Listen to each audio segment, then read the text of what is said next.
నమస్తే, welcome to gossips garage. ఆ YCP కీలక నేతకు ఉచ్చు బిగిస్తోంది. అటవీ భూములు ఆక్రమించారంటూ ఇప్పటికే ఆరోపణలు ఎదుర్కొంటున్నారు మాజీ మంత్రి. ఇప్పుడు ఎక్స్ మినిస్టర్ కొడుకు సిట్టింగ్ ఎంపీ అయిన ఓ నేతకు లిక్కర్ మరకలు అంటుకుంటున్నాయి. మద్యం కేసులో హైకోర్టు ఆయనకు బెయిల్ తిరస్కరించింది. దీంతో ఆ వైసీపీ ఎంపీకి ఉచ్చు బిగిసినట్లేనన్న చర్చ జరుగుతోంది. ఏ క్షణమైనా ఆయనను అరెస్టు చేసే అవకాశం ఉందా?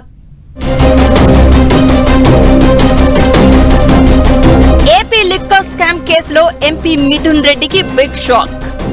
ముందస్తు బెయిల్ కు నో చెప్పిన కోర్టు. అరెస్ట్ పక్కానా? ప్రభుత్వ ఖజానాకు 18,000 కోట్ల నష్టం జరిగినట్లు ఆరోపణలు.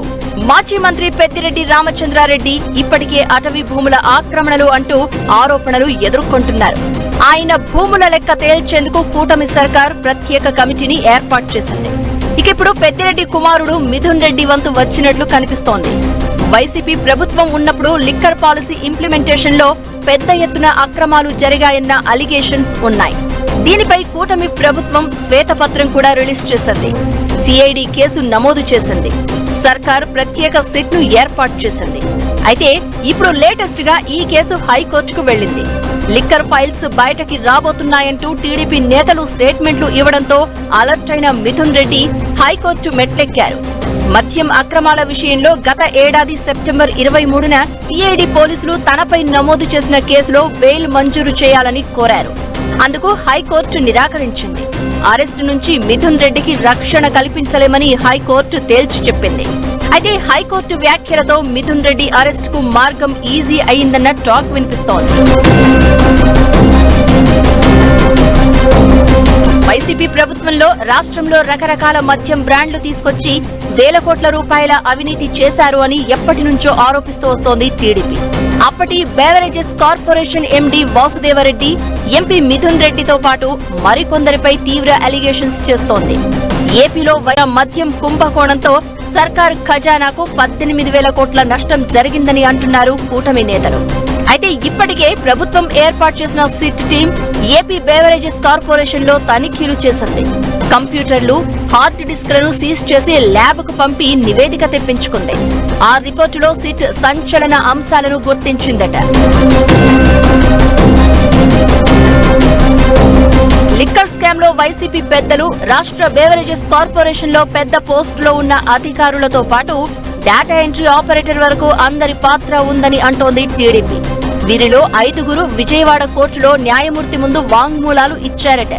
ఏపీ బేవరేజెస్ కార్పొరేషన్ మాజీ MD Vasudeva Reddy, AP beverages corporation deputy commissioner Satyaprasad, SNJ sugars and products private limited ఉద్యోగితో పాటు రమేష్ కుమార్ రెడ్డి అనే వ్యక్తి బేవరేజెస్ కార్పొరేషన్ ఆఫీస్ లో ఓ డేటా ఎంట్రీ ఆపరేటర్ తమ స్టేట్మెంట్ ఇచ్చినట్లు తెలుస్తోంది. వీరిలో సత్యప్రసాద్ దాదాపు 3 గంటల పాటు సుదీర్ఘంగా వాంగ్మూలం ఇచ్చినట్లు చెప్తున్నారు. స్కామ్ జరిగిన తీరును పూసగుచ్చినట్లు వివరించినట్లు టాక్ వినిపిస్తోంది. 2019లో జగన్ అధికారంలోకి వచ్చి రాగానే మద్యం పాలసీ మార్చేశారు. మద్యపాన నిషేధం పేరుతో ప్రైవేట్ షాప్స్ ప్లేస్ లో ప్రభుత్వ దుకాణాలు తెరిచారు. అయితే స్కామ్ జరగడానికి అదే మూలమంటోంది టీడీపీ. ఇండెంట్ పెట్టడం అనే ప్రాసెస్ ను పూర్తిగా ఎత్తేశారట. ఇష్టం వచ్చిన బ్రాండ్లను అమ్మారట.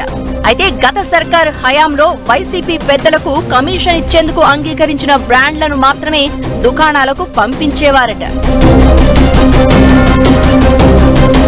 కసిరెడ్డి రాజశేఖర్ రెడ్డి అలియాస్ రాజ్ కసిరెడ్డి జగన్ ప్రభుత్వంలో ఐటీ సలహాదారుగా ఉన్నారు. అయితే ఆయన ఐటీ కంటే లిక్కర్ కమిషన్ల మీద ఎక్కువ ఫోకస్ పెట్టేవారు అన్న అలిగేషన్స్ ఉన్నాయి. వైసీపీ మాజీ ఎంపీ విజయసాయి రెడ్డి కూడా మద్యం స్కామ్ కు సూత్రధారి రాజ్ కసిరెడ్డి అని కుండబద్దలు కొట్టారు. దీంతో సిట్ అధికారులకు ఓ స్పష్టత వచ్చిందట. మద్యం డిస్టిలరీస్ నుంచి ఆర్గనైజర్లు వసూలు చేసిన మొత్తాన్ని రాజ్ కసిరెడ్డి ద్వారా వైసీపీలో కీలక నేతకు, అక్కడి నుంచి పెద్దలకు డబ్బులు చేరేవని షైన్ లింక్ లో కీలక ఆధారాలు లభించినట్లు చెప్తున్నారు. సిట్ అధికారుల విచారణలో ఎవరి వాటా ఎంత అన్నది వాసుదేవరెడ్డి, సత్యప్రసాద్ చెప్పినట్లు తెలిసింది. వారిద్దరూ ఇచ్చిన ఇన్ఫోను బేస్ చేసుకుని లోతుగా కూపి లాగగా ఒక సీనియర్ ఐఏఎస్ అధికారి భారీగా లబ్ధి పొందినట్లు అంచనాకు వచ్చారట. మద్యం బాటిళ్లు అమ్మిన తర్వాత మిగిలే ఖాళీ అట్టపెట్టెల ద్వారా వచ్చిన సొమ్ములో కూడా ఆయన వాటా అడిగేవారట.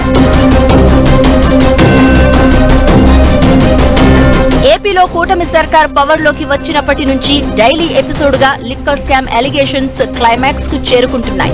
ఎంపీ మిథున్ రెడ్డి హైకోర్టులో బెయిల్ పిటిషన్ వేయడం కోర్టు తిరస్కరించడంతో ఇక రేపో మాపో అరెస్టులు అన్న టాక్ బలంగా వినిపిస్తోంది. అనుచిత వ్యాఖ్యలు, సోషల్ మీడియా పోస్టులు పెట్టిన వాళ్ల అరెస్టులకు కాస్త బ్రేక్ ఇచ్చి లిక్కర్, ల్యాండ్, శాండ్, మైనింగ్ మీద ఫోకస్ పెడతారని అంటున్నారు. చూడాలి మరి ఎవరెవరి అరెస్టులు ఉంటాయో.